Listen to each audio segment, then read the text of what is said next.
This is a metal cylinder. If you insert a tightly sealed piston inside, then every time the piston is pushed down, the air trapped in the closed space begins to compress. As the compression increases, the temperature rises rapidly, reaching several hundred degrees. Congratulations! You've just turned kinetic energy into heat energy inside the gas. Now imagine placing an unlit firecracker inside the cylinder beforehand. As you repeatedly compress the air, the temperature climbs to several hundred degrees, enough to ignite the firecracker instantly and blast the piston out. In that moment, the chemical energy of the firecracker is converted into the piston's kinetic energy. But stuffing firecrackers into a cylinder every day is obviously not very civilized. So, cleverly, you drill 3 holes into the cylinder, one for air intake, one for exhaust, and one for a fuel injector. Then you connect the piston to a connecting rod and attach that rod to a rotating crankshaft. At the end of the crankshaft, you mount a heavy flywheel. Now here comes the key part. When the piston moves downward, the volume inside the cylinder increases and air rushes in through the intake port.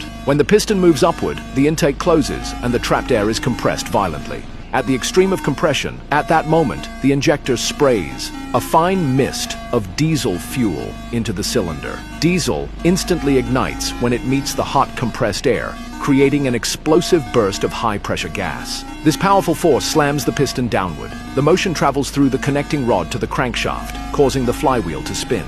When the piston reaches the bottom, the inertia of the flywheel pushes everything back the other way, driving the piston upward again. Now the exhaust port opens, and the burned gases are expelled from the cylinder. Once the exhaust is cleared, the flywheel's inertia keeps the crankshaft turning, pulling the connecting rod and driving the piston downward again, returning to the intake stage. As long as diesel continues to be injected into the cylinder, this entire cycle repeats endlessly, producing continuous power. Congratulations! You've just invented a single-cylinder diesel engine. It doesn't need a spark plug. It relies entirely on compression to ignite the fuel. It stands as one of the most durable engines in the history of human machinery.